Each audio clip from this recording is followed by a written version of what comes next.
चलिए सीधे मुद्दे पर आते हैं। जरा इस स्थिति की कल्पना कीजिए। 4 मई 2026 का दिन, एक ऐसा दिन जब तमिलनाडु की राजनीति में एक ऐसा भूचाल आया जिसकी शायद ही किसी ने उम्मीद की होगी। Sitting chief minister M.K. Stalin अपनी कोलाथूर सीट हार गए, एक ऐसी सीट जिस पर उनकी पार्टी का कब्जा सालों से था, और बस उसी शाम के ढलते ढलते पूरे 6 दशकों, जी हां, साल दर साल चलने वाला एक विशाल पॉलिटिकल साम्राज्य देखते ही देखते ढेर हो गया। ये कोई मामूली चुनाव नहीं था, ये सदियों पुराने किले का ढाहना था। और इस सब के बीच एक डायलॉग जो बिल्कुल ध्यान खींचता है, ध्यान से सुनिएगा। जंगल में चाहे जितने भी सियार और दूसरे जानवर हों, शेर सिर्फ एक ही होता है और वो अकेला ही जंगल का राजा होता है। वाह, एकदम किसी एक्शन पैक्ड मूवी सीन जैसी इंटेंसिटी है ना, जहां मुख्य किरदार अकेले ही मैदान में उतरता है और सबको हरा देता है। और यहाँ वो किरदार कोई और नहीं बल्कि जोसेफ विजय हैं, एक ऐसे मेगास्टार जिन्होंने सिर्फ 2 साल पहले अपनी पॉलिटिकल पार्टी TVK यानी तमिलगा विट्री कजागम लॉन्च की और आते ही सालों से जमे हुए राजनीतिक दिग्गजों को बिल्कुल धो डाला। अब जरा इस बदलाव की गहराई को समझते हैं। 7, जी हां, 7 साल, ये सिर्फ एक आंकड़ा नहीं है। 76 मिलियन की आबादी वाले और पूरे देश के दूसरे सबसे अमीर स्टेट तमिलनाडु पर लगातार 7 सालों तक सिर्फ और सिर्फ 2 पार्टियों का राज रहा। सोचिए, 1967 से लेकर आज तक हर चुनाव में सत्ता या तो DMK के हाथ में आती थी या फिर AIADMK के हाथ में। किसी तीसरे के आने का मतलब कोई रास्ता ही नहीं बचा था, एक तरह से दरवाजे बंद थे। तो यहाँ सबसे बड़ा सवाल ये उठता है, और सच कहूं तो यही इस पूरे विश्लेषण का मुख्य बिंदु भी है, कि आखिर बिना किसी राजनीतिक अनुभव वाला एक इंसान अपने पहले ही चुनाव में इस 7 साल की पक्की डुओपोली को कैसे तोड़ सकता है? कैसे? इस सवाल का जवाब जानने के लिए हमें कहानी में थोड़ा पीछे जाना होगा, क्योंकि देखिए, इतना बड़ा राजनीतिक तूफान कोई एक रात में नहीं आता, ये कई सालों से बन रहा एक मौसम था। सबसे पहले थोड़ा बैकग्राउंड स्थिति को समझते हैं। देखिए, एक वक्त था जब DMK और AIADMK 2 बिल्कुल अलग विचारधाराओं वाले टाइटन्स हुआ करते थे। लेकिन समय के साथ क्या हुआ, दोनों पार्टियां लगभग एक जैसी हो गई। दोनों ही बिल्कुल एक जैसे फ्रीबी प्रॉमिसेस कर रही थीं, उनके वेलफेयर स्कीम्स आपस में ओवरलैप हो रहे थे और दोनों पर ही करप्शन के बड़े और गंभीर आरोप लग रहे थे।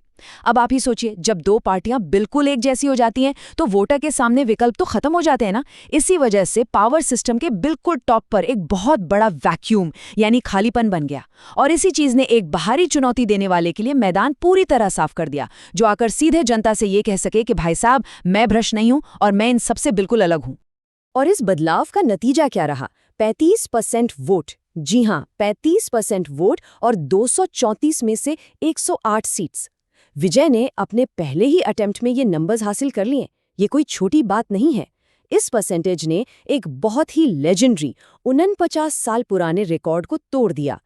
ये रिकॉर्ड पहले MGR के नाम था, जो खुद एक बहुत बड़े एक्टर से नेता बने थे, जिन्होंने 1977 में 33.5% वोट हासिल किए थे। विजय ने उस इतिहास को भी पूरी तरह से पीछे छोड़ दिया। अब सबसे दिलचस्प बात यहाँ ये है कि हमें जो ये रातों रात मिली सफलता लग रही है ना, उसके पीछे असल में 30 साल की कड़ी मेहनत और एक विशाल ग्राउंड मोबिलाइजेशन छुपा था। 90s में जो छोटे छोटे मूवी फैन क्लब शुरू हुए थे, वो 2024 आते आते 85,000 लीगली रजिस्टर्ड क्लब्स बन चुके थे, और 26 आते आते 2 मिलियन से ज्यादा एक्टिव मेंबर्स ग्राउंड पर कंप्लीटली रेडी थे। ये बिल्कुल एक वैसी जमीनी पकड़ थी जिसे बनाने में नेशनल पार्टियों को न जाने कितने दशक लग जाते हैं और हजारों करोड़ रुपए खर्च हो जाते हैं। ये जो पूरा बदलाव था, ये किसी ब्लॉकबस्टर एक्शन फिल्म के उस सीन जैसा था जहां एक साधारण सेना अचानक से एक शक्तिशाली फौज में लेवल अप हो जाती है। जो फैन क्लब के प्रेसिडेंट्स थे, वो देखते ही देखते डिस्ट्रिक्ट कोऑर्डिनेटर्स बन गए। जो लोग कल तक मूवी प्रमोशंस के लिए वॉलंटियर्स थे, वो अब डेडिकेटेड कैंपेनर्स बन चुके थे। और जो कैंप्स ब्लड डोनेशन के लिए चलते थे, उन्होंने सीधे इलेक्शन रैलीज का रूप ले लिया। हकीकत तो ये है कि 2024 में कोई नई पॉलिटिकल पार्टी जीरो से शुरू ही नहीं हुई थी, बल्कि पहले से ही ग्राउंड पर सॉलिड काम कर रहे एक मैसिव सोशल ऑर्गेनाइजेशन को ही राजनीतिक तौर पर रजिस्टर कर दिया गया था। मास्टर स्ट्रोक है ना? लेकिन सिर्फ एक सेना होने से तो चुनाव नहीं जीता जाता ना, उसके लिए एक ऐसी जनता भी चाहिए जो बदलाव के लिए पूरी तरह से तैयार हो। और इस पूरे गेम की असल टाइमिंग इन डेमोग्राफिक्स में छुपी है। 41%, यानी करीब 18 मिलियन वोटर्स ऐसे थे जिनकी उम्र 30 साल से कम थी। अब इस नए वोटर बेस को पिछले नेताओं की पुरानी दुश्मनी और इतिहास से कोई खास लेना देना नहीं था। इनका ध्यान सिर्फ और सिर्फ जॉब्स, कॉस्ट ऑफ लिविंग और रोजमर्रा की परेशानियों पर था। ये बिल्कुल वही परफेक्ट ऑडियंस थी जिसे एक फ्रेश, एंटी स्टैब्लिशमेंट चेहरे की तलाश थी, और उन्हें वो चेहरा मिल गया। हालांकि ये सफर इतना आसान नहीं था। बिना किसी संकट के ये पूरा नहीं हुआ। 27 सितंबर 2025 का वो दिन इस पूरे कैंपेन का शायद सबसे अंधेरा और दुख भरा पल था। केल्लाकुरिची रैली में 38 डिग्री की झुलसा देने वाली गर्मी में जब उम्मीद से कई ज्यादा करीब 27,000 लोग इकट्ठा हो गए तो भीड़ का संतुलन बिगड़ गया। एक भयानक भगदड़ मची और 41 लोगों ने अपनी जान गंवा दी, जिनमें 9 मासूम बच्चे भी शामिल थे। 100 से ज्यादा लोग घायल हुए। ये एक ऐसी ट्रेजेडी थी जिसके बाद सबको लगा कि इस नए राजनीतिक सफर का आगे बढ़ना अब लगभग असंभव होगा। ये सफर शुरू होने से पहले ही खत्म हो जाएगा। लेकिन इस दुर्भाग्य और हाहाकार के बाद जो कदम उठाया गया ना, उसने पूरी कहानी ही बदल कर रख दी। जवाब में एक बिल्कुल अलग नजरिया देखने को मिला। विजय ने ऑन कैमरा आकर इस पूरी घटना की सीधी जिम्मेदारी ली, पीड़ित परिवारों से खुद मिलने का फैसला किया और बिना किसी सरकारी सिस्टम पर निर्भर रहे पार्टी की तरफ से इंडिपेंडेंट आर्थिक मदद बांटी गई।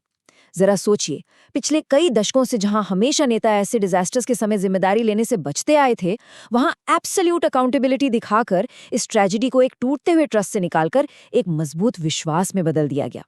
ये अपने आप में एक बहुत बड़ा टर्निंग पॉइंट था। और इस अकाउंटेबिलिटी का असर चुनाव वाले दिन साफ दिखाई दिया। पिछले नेताओं और सिस्टम के प्रति जनता के टूटते भरोसे का नतीजा था ये एक विशाल आंकड़ा, 85.1% वोटर टर्नआउट। ये तमिलनाडु के इतिहास का सबसे बड़ा टर्नआउट था। और जब लोग इतनी बड़ी संख्या में घरों से निकलते हैं तो ये साफ तौर पर एस्टैब्लिशमेंट के खिलाफ चल रही एक जबरदस्त एंटी इनकम्बेंसी वेव को दर्शाता है। और सच कहूं तो इसी वेव ने इस अल्टीमेट जीत का रास्ता पूरी तरह से पक्का कर दिया। पर ठहरिए, और ये स्थिति एकदम साफ तौर पर दर्शाती है कि असली कहानी तो अभी बाकी है और एक नया बहुत बड़ा संकट सामने खड़ा है। देखिए, 108 सीट्स जीतना बहुत बड़ी बात है, लेकिन सरकार बनाने के लिए मेजॉरिटी मार्क 118 का है। इसका मतलब टीवी के अभी भी मेजॉरिटी से 10 सीट्स पीछे हैं। अब सबसे बड़ा संकट ये है कि जो हीरो करप्शन को खत्म करने और इन पुरानी पार्टियों को निकाल बाहर करने के वादे पर इलेक्शन जीत कर आया है, अब उसे पावर में आने के लिए शायद उन्हीं राइवल फैक्शंस के साथ हाथ मिलाना पड़ेगा जिनके खिलाफ उसने इतनी आक्रामक रैली की थी। क्या विडंबना है ना? गठबंधन की इस दुविधा के साथ ही एक और बहुत बड़ा आर्थिक जोखिम जुड़ा हुआ है, जिसे हम द फ्रीबी पैराडॉक्स कह सकते हैं। देखिए, एक तरफ होती है मेरिट फ्रीबीज जैसे एजुकेशन या हेल्थ, जो लंबे समय में फायदा देती हैं, लेकिन टीवीके का मैनिफेस्टो नॉन मेरिट फ्रीबीज से भरा पड़ा है।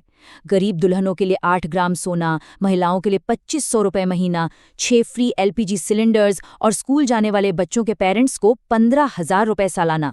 इन वादों की कीमत हर साल न जाने कितने हजारों करोड़ में जाएगी।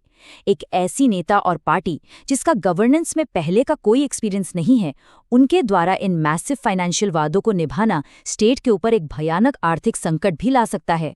ये एक बहुत रियल और कड़वी सच्चाई है।